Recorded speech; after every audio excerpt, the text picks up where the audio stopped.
Hey, my brother. Hey, how you doing, my brother? Always blessed, man. Always blessed. Especially, you know what? I can't even lie. I was like, I'm looking forward to this chat. Because if there's anyone on the continent that has managed to not only get a following, but just grow into this media entity, it's like, wow, bro. Like hats off to you, and thank you for this. Thanks for having me as well. Wow. So let's just get into it if you don't mind. Like, I hope you don't mind we went straight into it. Sure, no problem. First and foremost, for my side, because I'm sure whoever is following you already knows all about you, already knows what you've done on the continent and in Ghana. So could you just introduce yourself to us, please? Okay, so my name is Ameyaw Debrah. I am an entertainment and lifestyle blogger. I started off primarily doing a lot of celebrity and entertainment content, and eventually I decided to branch into lifestyle components as well. And altogether, we've been doing it for well over 13 years, if I'm not mistaken. So it's been a matter of growing from one platform to building relevance across multiple channels as the digital sort of world evolves. I just try to be relevant on every platform and be able to make use of the trends as and when they happen. Okay. How did you start blogging? So it first started as writing as a journalist, and that happened when I won an award in the university. I won Best Publishing Student. And so as part of that in Ghana, we have something called National Service, which is something you do after the university. And as part of the award, I had the opportunity to do my service, or it's sort of like an attachment, with a print magazine, Ovation magazine. So when I went to Ovation, that was when I really started writing. And along the lines, when I was leaving Ovation, I started also writing for a number of online platforms. And eventually, after I represented one of those platforms in South Africa, Rhodes University, for the Highway Africa Congress, at that forum, I met with a lot of people who were in the space of blogging and using digital space for a number of things. So when I go back to Ghana, I decided to now take my personal blogging a lot more seriously. And so that was when eventually I launched the ameyawdebrah.com, and it started. One of the response was amazing, and people were very open to the way I was doing it. We grew from stage to stage to where we are now. Big. Okay. So now another question that I think a lot of people have is, what is blogging? I think people don't really understand it. Some people are actually taking part in it, but they don't know what it is that this thing is. Yes. So I think primarily blogging is, it's. I keep saying to people, it's like the old way of writing diaries. You make an entry in a day, you talk about what you've done, ABC. So it's like taking that into the public space, where now if you were traveling in a day or you went somewhere, you share your experience on the web, whatever platform, whether it's on a self-hosted domain, or even if you share it on Twitter or Facebook. That idea of sharing your experiences, your day, your thoughts, your opinions, that really is what the blogging is. Over the years, it evolved. Of course, in Africa, you don't often find people that would write or share their daily lives that people are interested in consuming. And so, even with me, when I started, what I did was there's a lot of the components of news. And so it's a combination of my personal experiences and then news of the day. And you find out that a lot of people who call themselves bloggers tend to just basically pick news from places and post and all of that. And so they feel like, and people ultimately also assume that is what blogging is, and so they do it. So in a nutshell, that's what I would say truly blogging is. But depending on where you find yourself, you may adapt here and there to sort of do what the space accepts to be blogging. Yeah, yes. That's what I said. Nice. Another question that I have is, what is classified as good content in this world that we're in? Well, so I look at it in a number of ways. In terms of the quality of the content, what purpose it serves, and also largely the decision sometimes is made by the audience, because as a creator, sometimes I go through a lot of stress putting together content I think is amazing, and you put it out there and the reaction is it just, I think you're like, oh my God, what did I see that made me do this and these people don't see it? And then there's sometimes something as trivial as anything, and you just put it out there and it catches fire. So the description is quite, it's not something you can put. It's a combination of what the audience finds to be good and also what the one producing the content also deems to be good. But for me, good content is quality content, well put together, well intentioned, and things like that.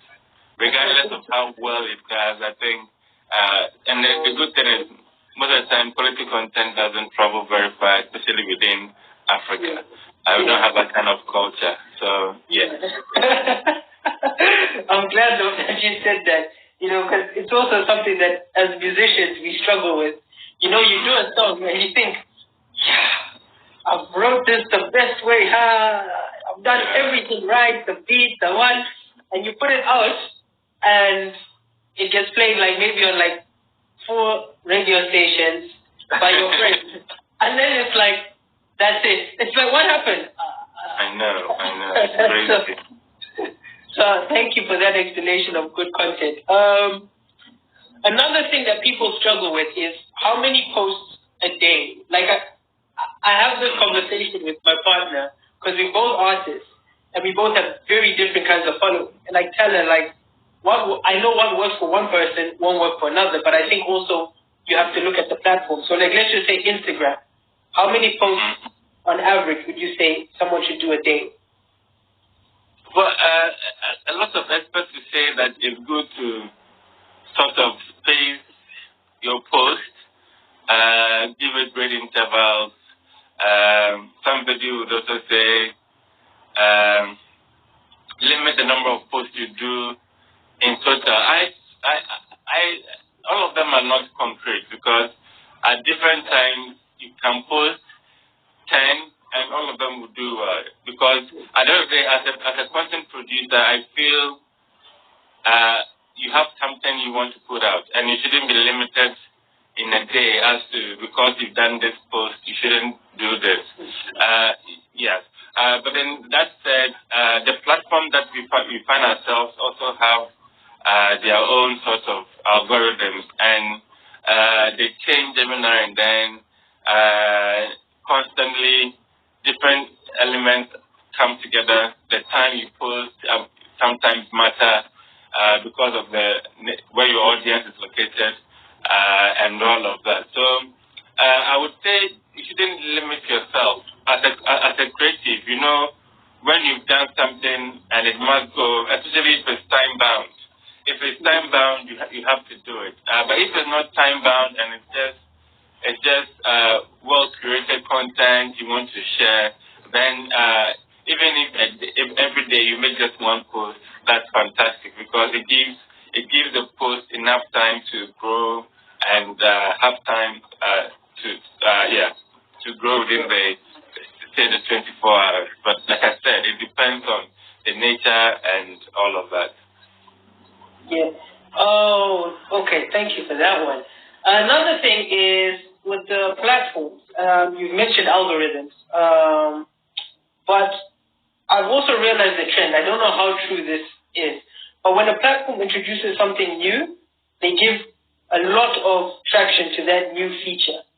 So I've seen a lot of people saying, like, if any new feature is ever introduced to a platform, use it. Like, even if you're going to mess up, I don't know how true you feel that is.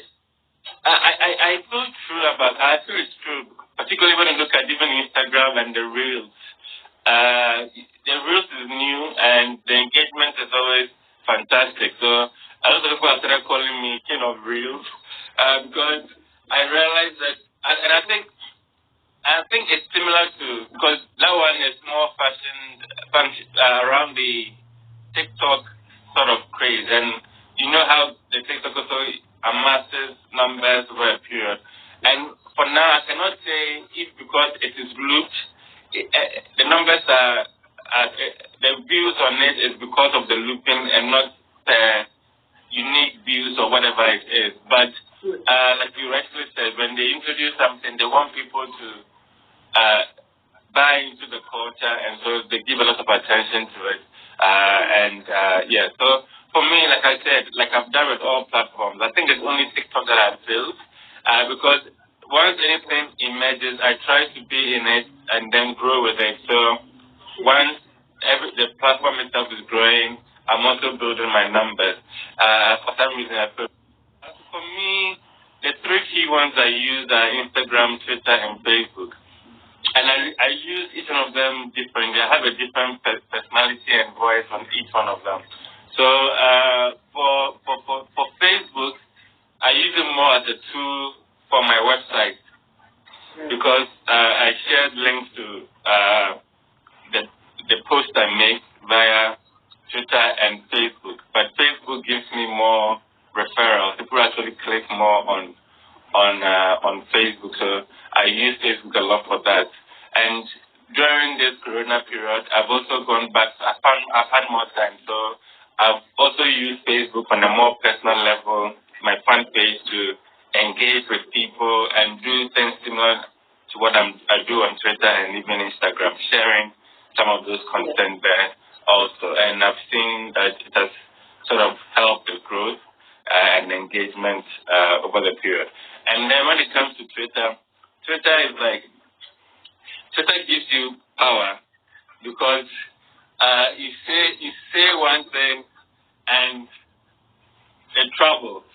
It travels far. People are discussing it, and it puts you out there, both locally and then regionally and internationally. And internationally, especially for the media space, people take your voice on Twitter very seriously. So if something happens, and I talk about it, before you know, CNN wants to get in a plug-in, this person wants this and that because of how it's built to sort of travel easily. So I have that. Like I said, I use that to share links to my website as well. But because the culture of Twitter is the way that people are always talking and sharing ideas on there, they hardly click. Yeah, they hardly click to go and read compared to Facebook. And when it comes to Instagram, I use that more for my personal blogging. And I made that decision about almost a little over 2 years ago when I started the Ameyaw TV channel. So I removed a lot of the content that people would want to see, i.e. what is happening, and all of that to the Ameyaw TV. And then the Ameyaw, my main one is more personal experiences, personal opinions, and then funny things, because I have a good sense of humor. So I like to enjoy stuff and also share with my people so they also sort of have a laugh. So this is how I use these three key platforms, and they are working quite well based on the strategy I've adopted. Yeah. Man, dude, like so many gems. It's just like I can only imagine watching this. I'm like, notes.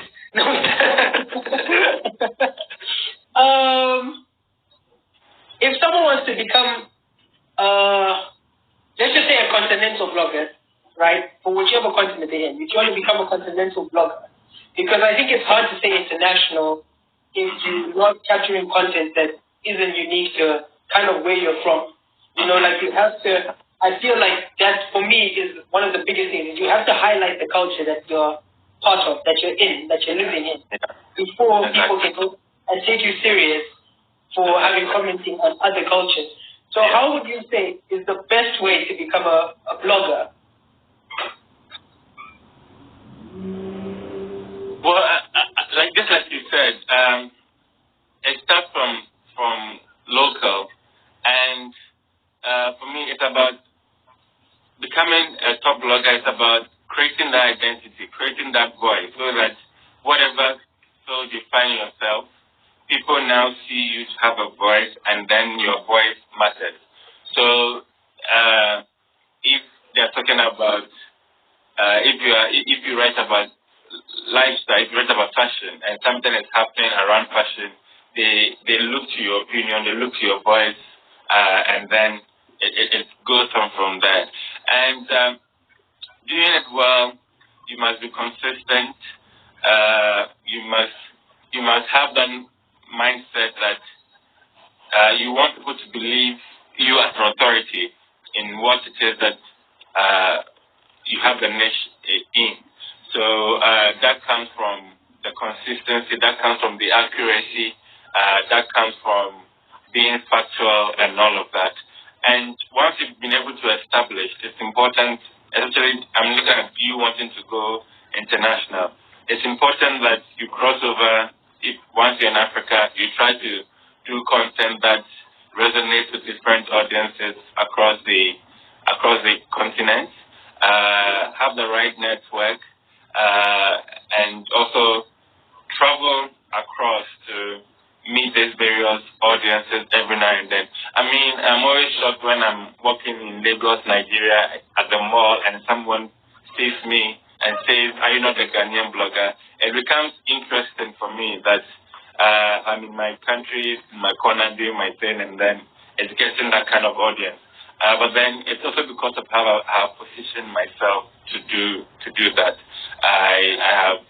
I've traveled around quite a bit, tried to get diverse content from different places, and then also when it comes to international, I've now also focused more on the US, Europe, also to do a number of content from there. So, and I'm happy that I've been able to do all this on my own, because most of the time people do it by affiliation to like their companies they work with and all of that. And for me to have individually done it, I mean, in recent time during the COVID, it's been amazing how people find me, even from the US, wanting me to interview them, and also. The portfolio has become a way that if you send an interview request to somebody you want to do, they will hardly turn you down. And it's a matter of schedules and getting it right. So it makes me feel happy that I've done something right and I've built something that all of these people want to respond to. I remember when Samuel L. Jackson was in Ghana and Africa and was making some posts. A lot of people were angry, they made comments, but then I asked him a question and he took the opportunity to answer it.